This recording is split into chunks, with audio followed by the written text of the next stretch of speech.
itu sering kali melihat ada teman-teman yang berpikir misalnya Anda punya gaji adalah 5 juta atau 3 juta misalnya, saya tidak tahu berapa. Nah, kemudian Anda pengen beli rumah ya yang harganya sekarang misalnya 400 juta. Nah, kemudian Anda berpikir bagaimana caranya mendapatkan uang sebesar itu. Tentunya kalau bisnis supaya uang Anda biasanya dapat duit 5 juta, kok harus dapat duit 400 juta dalam satu waktu. Mungkin Anda berpikir ini berat sekali, makanya terus kemudian ada cara KPR gitu ya. Nah, kenapa kalau Anda nabung, Anda berpikir ini harganya mungkin nanti 3 tahun lagi sudah jadi misalnya 600 juta gitu ya. Anda berpikir, jadi nggak kekejar gitu. Nah, cara berpikir ini ada cara berpikir yang wajar, tetapi cara berpikir yang belum dikembangkan gitu. Kali ini izinkan saya untuk sharing sama Anda semua cara berpikir yang jauh lebih masuk akal gitu ya, supaya Anda bisa mendapatkan kemapanan secara finansial gitu. Dan yang nilainya naik itu nggak cuman rumah aja, nggak cuman properti saja gitu loh. Dan Anda sudah punya banyak hal yang sebetulnya yang bisa untuk nilainya naik gitu loh, bahkan lebih cepat kenaikannya daripada harga properti. Makanya saya coba untuk berikan materi ini. Saya akan berikan 6M untuk meningkatkan value. Ada 6M di sini. Apa 6M-nya? Saya akan bahas nanti bersama Anda. 6M-nya apa saja? Terima kasih sudah hadir. Sekali lagi Anda klik love dulu dan klik bagikan supaya lebih banyak lagi masyarakat Indonesia yang lebih paham tentang bagaimana menjadi mapan finansial, menjadi independen secara finansial, supaya Anda tidak lagi tergantung dengan hutang ya, apalagi ini masa-masa krisis semacam ini. Jangan nambah hutang ya, justru berhemat-hemat. 6M ya, apa 6M itu? Yang pertama adalah menunggu ya. 6M ini bisa jadi Anda terapkan salah satu atau Anda padu padankan ya, tergantung situasinya, tergantung sikonnya. Apa yang dimaksud menunggu? Ini yang biasanya diketahui oleh beberapa orang ya, oleh banyak orang, yaitu contoh misalnya properti. Properti itu dalam artian tanah ya, terus kemudian apalagi tanah, kemudian rumah, ruko ya, gudang ya, semua properti itu. Apalagi kemudian apartemen ya, ke semua hal tersebut termasuk properti itu harganya naik dengan cara kita tunggu aja, itu harganya naik. Kenapa demikian? Karena supply and demand, penduduk semakin lama bertambah dan properti tidak bertambah, maksudnya tanah itu tidak bertambah, sehingga ini menjadi hukum supply and demand. Semakin banyak yang membutuhkan, maka harganya semakin naik. Oke, nilainya semakin tinggi. Nah, dengan cara ini cara yang paling dipahami oleh banyak orang, yaitu properti ya. Ini tidak perlu dipelajari, kita banyak yang sudah tahu gitu ya tentang menunggu. Tapi ini cuma salah satu saja ya. Ada juga yang nilainya naik. Contoh adalah barang antik. Barang antik yang sudah tidak diproduksi lagi gitu ya. Barang-barang bersejarah itu nilai ditungguin semakin lama nilainya semakin tinggi. Nah, gitu ya, di antara komunitas penggemarnya tentunya. Oke, ini adalah M yang pertama, yaitu menunggu. Ya, nggak ada yang spesial di sini. Nah, kemudian saya adalah pengusaha. Pengusaha sudah paham tentang M yang kedua, yaitu mengecer. Ya, mengecer. Anda bisa menempuh cara ini. Satu contoh begini, mengecer ya. M yang kedua adalah mengecer. Kalau ada tanah ya, misalnya ini 1000 meter. Kemudian Anda beli dengan harga misalnya 600.000 per meter persegi tanah nih.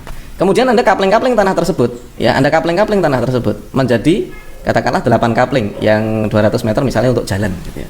Menjadi 8 kapling.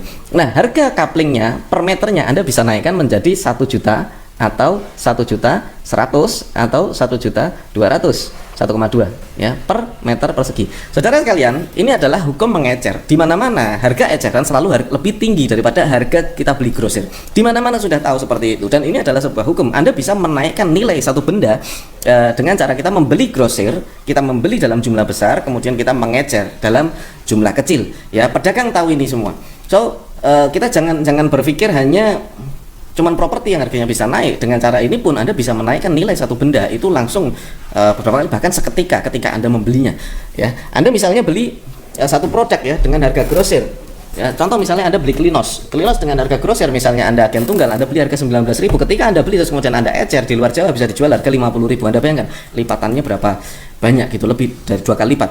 Nah, inilah yang dinamakan kita beli grosir dan kita jual ecer. Dan ini adalah sebuah hukum, sebuah cara yang banyak sekali orang yang tahu. Oke, masih ada 4 cara lagi. Yuk, siapa yang merasa tayangan ini bermanfaat silakan Anda klik love dan klik bagikan. Oke, saya masih punya 4 lagi. 4M-nya apa ya? Ini ada 6M. Bagaimana cara kita untuk meningkatkan value sesuatu, ya tidak hanya properti yang harganya naik, tetapi ada banyak hal yang harganya bisa naik ya dengan cara Anda memiliki skill 6M tersebut. Ya, saya sudah bongkar 2, masih kurang 4. Ini belum pernah saya tulis di buku, belum pernah saya bahas di YouTube, belum pernah saya bahas di mana-mana. Baru di sini. Silakan Anda klik love, klik bagikan. Kalau saya mau bikin seminar ini besok setelah wabah Covid bisa dibikin seminar, harganya mahal, tapi saya nggak mau bikin seminarnya, saya gratiskan untuk Anda. Oke, bagaimana meningkatkan value? Salah satu rahasia profit maker adalah bisa meningkatkan value atau nilai. Oke, Anda mungkin bingung gimana sih Mas Ari ngomong value, apa itu value dan bagaimana cara meningkatkannya? Ya, salah satunya kalau properti kita tunggu saja. Saya punya beberapa tanah dan saya nggak terlalu agresif untuk menjualnya. Ya udah saya beli aja, ya udah ditungguin aja. Ya, tunggu aja. Ya, bahkan kita anggap nggak punya gitu. Ya, satu ketika tanah tersebut nilainya sudah wow gitu ya. Tentunya belinya tunai ya. Anda jangan berhutang untuk beli properti. Gitu. Apakah emas juga bisa dengan cara seperti itu, saudara? Bahwa emas itu harganya tidak naik, emas itu harganya flat, harganya tetap. Loh Mas, kenapa harga emas sekarang lebih mahal? Karena rupiahnya yang turun, bukan emasnya yang naik. Saya mesti paham ya. Jadi emas itu untuk menjaga saja. Ya, strategi saya sebelum beli properti biasanya saya belikan emas dulu. Ya, belikan emas dulu, baru nanti ketika ada properti yang menarik ditawarkan, kemudian saya beli gitu ya. Oke, saya lanjut dulu. M yang berikutnya, M yang ketiga. Jika Anda merasa ingin mengulang video ini, Anda bisa ulang video ini. M yang ketiga yaitu mengolah. Mengolah ya. Harga telur berapa? Telur, tepung terigu, apalagi ya, bumbu ya. Kalau diolah menjadi martabak, habis selesai martabak, harga semua bahan-bahan tersebut dalam bentuk martabak itu bisa naik 2 kali lipat. Itu namanya mengolah ya, itu namanya mengolah. Saya punya suplemen, itu diolah, jadi dari bahan-bahan kita olah menjadi sesuatu dan kemudian harganya bisa meningkat luar biasa. So, bagi Anda yang bingung, saya belum punya rumah Mas Ali, no problem, asal Anda punya 6 skill ini, Anda satu ketika punya rumah jauh lebih cepat daripada orang yang KPR ya. Kenapa? Karena itu yang saya lakukan ya. Anda punya 6 skill ini. Satu tadi adalah menunggu, yang kedua adalah mengecer skillnya, yang ketiga adalah mengolah. Ya, mengolah dari bahan menjadi produk jadi. Ya, Klinos pun demikian, ada beberapa bahan kita gabungkan jadi satu, kita proses, kita panaskan dan lain sebagainya, kemudian menjadi sebuah produk penghemat BBM. Nilainya berkali-kali lipat lebih besar gitu. Ya, ada seorang apa namanya grosir waktu itu ya dari Bekasi pernah datang ke rumah saya dan kemudian penasaran ya dengan apa yang saya lakukan dengan Klinos ini. Kemudian saya ceritakan, ini bahan segini Pak, apa segala macam saya ceritakan gitu. Dia bilang pantesan kaya gitu. Ya, bahannya murah, diolah bisa dijual sampai berkali-kali lipat gitu ya. Apakah boleh Mas Arli menjual berkali-kali lipat? Boleh jika tidak mendolimi. Oke, itu hukumnya. Kalau Anda sekarang kulaan masker terus Anda jual berkali-kali lipat, itu mendolimi.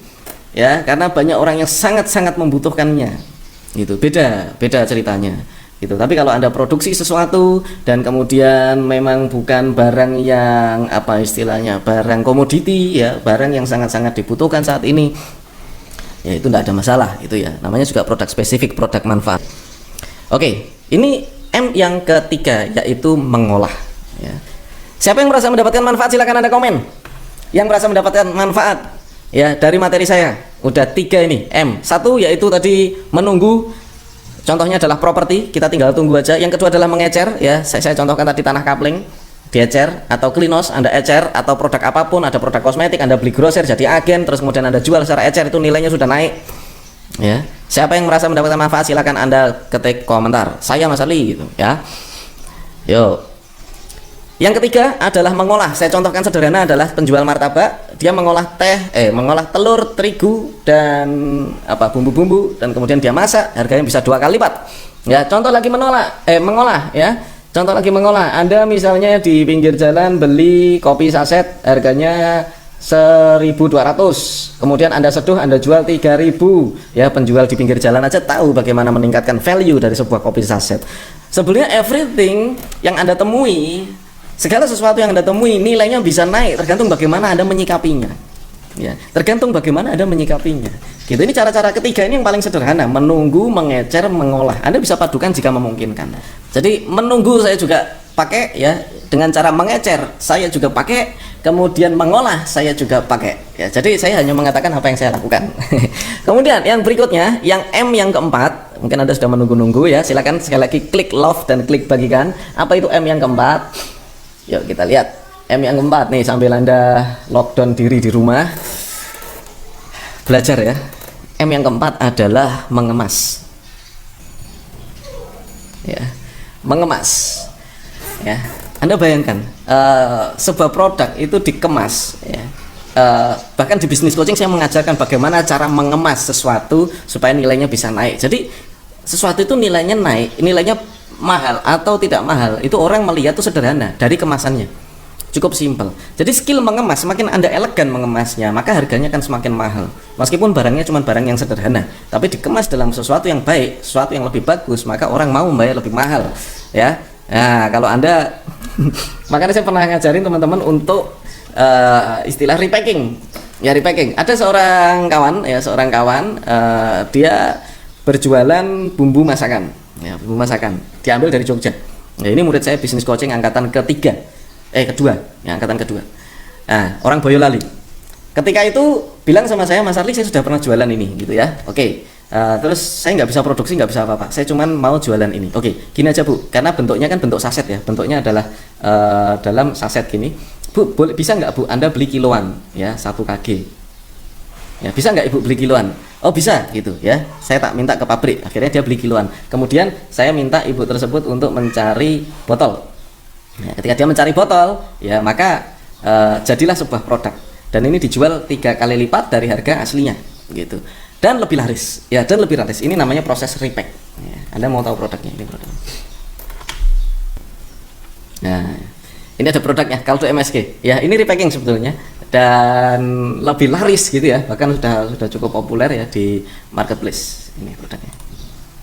Ya, penyedap masakan. Dia carikan botol seperti itu. Tadinya bentuknya saset, aslinya bentuknya saset, dan mereknya bukan itu. Ya, dia urus mereknya, dia urus izinnya segala macam, dan kemudian dia repacking.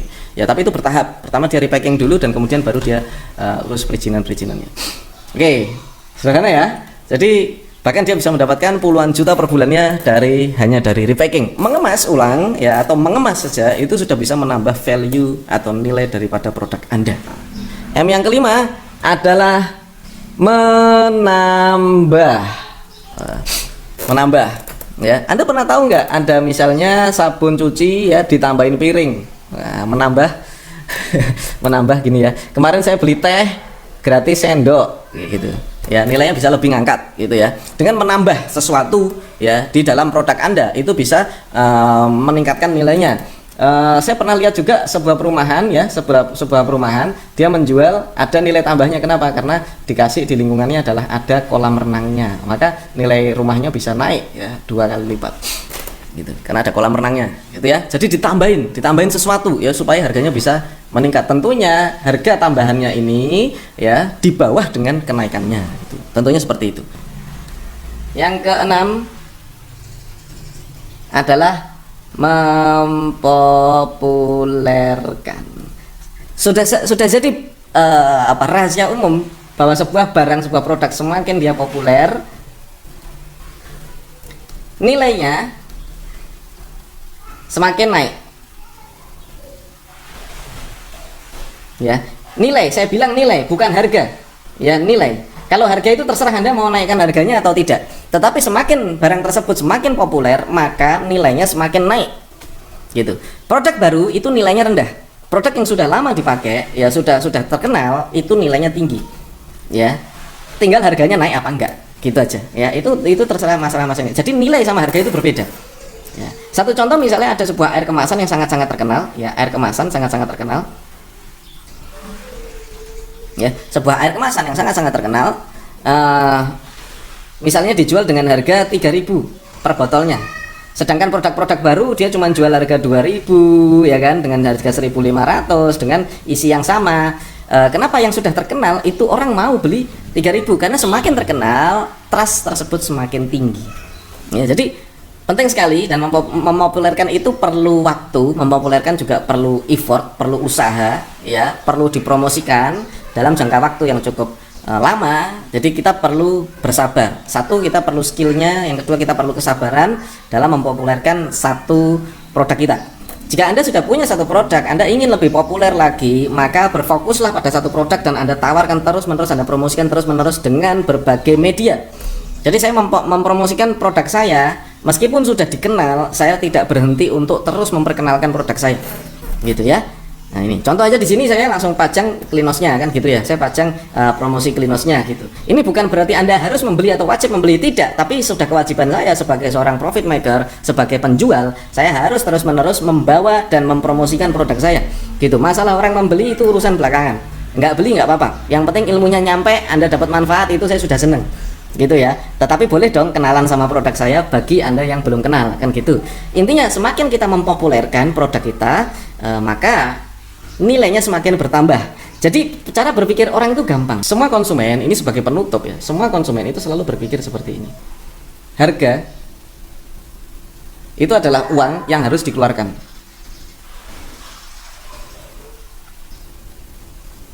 Dikeluarkan atau dibayar. Nah, jadi kalau ada harga yang tertulis, itu adalah sesuatu yang harus dibayar.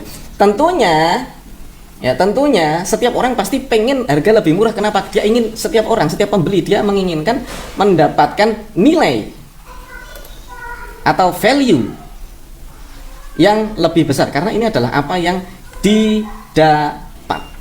So, bagi seorang profit maker, bagi seorang penjual, seorang pengusaha, Anda harus tetap berpikir bagaimana saya terus-menerus meningkatkan nilai atau value untuk saya berikan kepada customer saya, karena dia hanya akan membayar sesuatu yang nilainya lebih rendah, ya. Jadi sesuatu dia akan membayar dengan uang yang harganya lebih rendah daripada nilai yang akan dia dapatkan. Mungkin itu yang bisa saya sampaikan pada kesempatan kali ini. Saya senang bisa bertemu dengan Anda di pagi yang berbahagia ini. Semoga hari-hari Anda menjadi lebih bermanfaat. Semoga Anda tetap diberi kesehatan, dan semoga Allah SWT memberikan Anda rezeki yang berkah, rezeki yang melimpah, dan rezeki yang bermanfaat. Wassalamualaikum warahmatullahi wabarakatuh.